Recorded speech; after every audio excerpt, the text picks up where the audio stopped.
This is the kind of boldness that Christians need. Is able to capture believers in three ways. Let me also say this, though. For those of you that are elders in the church, you are especially targeted for attack from the enemy. It says that very clearly in the scriptures, if anyone here is an elder of this wonderful church. So number one, Satan tries to get you through your vows.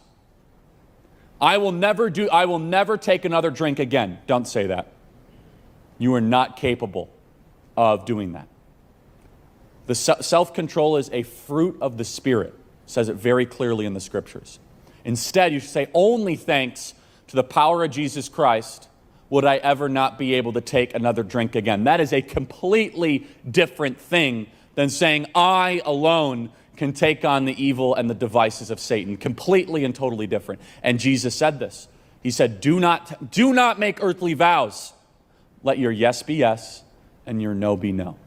As soon as you take a vow, what is Satan? He's a taunter. He's able then to taunt you with your own vow, right?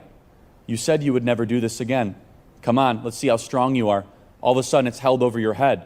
Instead, you should say, I am not enough. Jesus, take my place and fight the spiritual battle for me. Please, Jesus, come into my life. And that surrender, that true unconditional admission that you cannot fight that spiritual battle is incredibly liberating. And Jesus will come in and will win that battle. But here's the second way, is that Satan takes hold when we are disobedient, especially in terms of the flesh. Satan is a master of being able to capture us when we engage in repetitive, intentional, fleshly sin.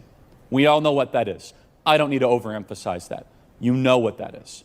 It's when we decide that things that feel good, that we know that are not good for us, especially in the sexual domain, that's where Satan is licking his chops and he knows he's got you.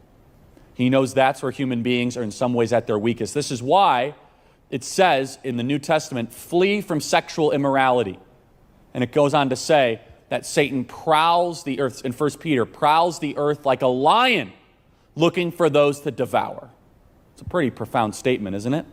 Now again, I'm not sure any of you expected to come at an 8 a.m. service and hear about Satan, but you'll be glad you did because he's real, okay?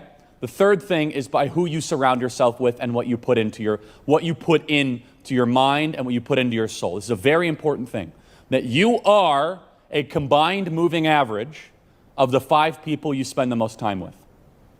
Go home tonight and list the people you spend the most time with, the 5 people you spend the most time with. If you want to see more Christian content, subscribe or follow for more.